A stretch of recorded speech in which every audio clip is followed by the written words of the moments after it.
Pour notre méditation de ce matin, j'aimerais axer notre attention sur la première lecture. Dans la première lecture, en effet, nous avons le récit du martyre d'Étienne. Étienne est le premier qui a versé son sang pour Jésus. Quand Jésus a fini de souffrir la passion, sa mort, puis qu'il ait ressuscité, celui qui, dans la chronologie, est mort à cause de lui, c'est Étienne. Donc, ce n'est même pas l'un des apôtres. C'est pourquoi, après Noël, le premier qu'on célèbre comme martyr, c'est Saint Étienne. Vous voyez un peu, non? Étienne est né à la vie nouvelle, dans le témoignage au Christ, en passant par la mort vers cette vie qui ne finit pas. Et en repassant en revue le martyre d'Étienne, c'est une occasion pour nous de nous rendre compte d'une chose que nous oublions souvent. Quand on dit on veut être chrétien, il faut que nous ne perdions pas de vue cette chose. Chrétien, ça veut dire qu'il y a un peu de persécution. Nous faisons l'expérience. Quand tu dis la vérité, il n'y a pas dit quand tu dis la vérité entre guillemets, là. Quand tu dis la vérité, la vraie vérité, là, ça ne plaît pas à tout le monde. Parce que la vérité gêne, la vérité elle dérange. C'est le cas pour Étienne. Il a dit la vérité au nom de sa foi et de son attachement au Christ, et il en a payé de la plus grande des manières possibles avec sa vie.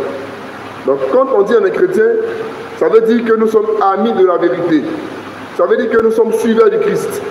Et donc, nous devons nous rendre compte que dans notre démarche de témoignage, dans notre véritable et authentique témoignage, nous allons être confrontés à la persécution.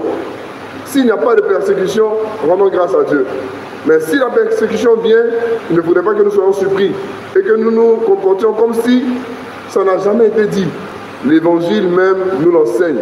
Jésus, c'est à cause de la vérité qu'il est arrivé à la passion. Et si nous disons à la suite du Christ que nous sommes chrétiens, alors il faut que nous puissions nous rendre compte que dans notre démarche de foi, il y aura la persécution. Mais dans cette persécution, Jésus est là avec nous. Ça, voici notre assurance. Dans cette persécution, même si nous payons de notre vie, nous ne perdons pas éternellement notre vie, parce qu'après cette vie perdue, il y a la vie qui ne finit pas. Voici ce qui fait notre assurance et ce qui fait notre foi, notre attachement au Christ. Malgré le fait que nous savons qu'attachés à lui, nous pouvons payer de notre vie, nous pouvons payer le prix de la persécution. Alors aujourd'hui, nous sommes invités à prier pour toutes les personnes qui vivent la persécution à cause de leur foi. Ne pensons pas simplement à nous, pour toutes les fois où nous avons payé la persécution à cause de notre foi. Mais aujourd'hui, pour ce qui est de la Côte d'Ivoire, nous vivons une certaine paix, malgré le témoignage de notre foi. Ce n'est pas le cas pour tout le monde dans le monde. Il y a des pays où les gens ne peuvent pas vivre leur foi en toute sérénité et sécurité, parce qu'il y a la persécution pour qui exprime sa foi en Jésus. Et nous qui avons une certaine paix, nous devons pouvoir penser à ces personnes. C'est ce que nous appelons union de prière ou communion de prière, pour que notre prière les soutienne dans leur témoignage de foi. Et autre chose, c'est qu'il y a aussi ce qu'on appelle le martyr blanc. Le martyr blanc, c'est le martyr pour lequel il n'y a pas le sang qui verse. Mais à cause du témoignage, nous pouvons vivre peut-être la diffamation, nous pouvons vivre la calomnie. C'est-à-dire parce qu'on dérange par notre mode de vie, qui est une expression de notre foi chrétienne, alors on peut être calomnié, on peut être diffamé, on peut être persécuté d'une manière ou d'une autre. Ça aussi, ça existe. Je ne voudrais pas qu'on pense que la persécution est liée simplement à ce qui fait voir le rouge, le sang.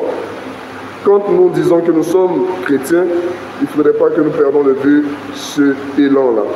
Mais au-delà de tout, le Christ est là avec nous et il nous soutient.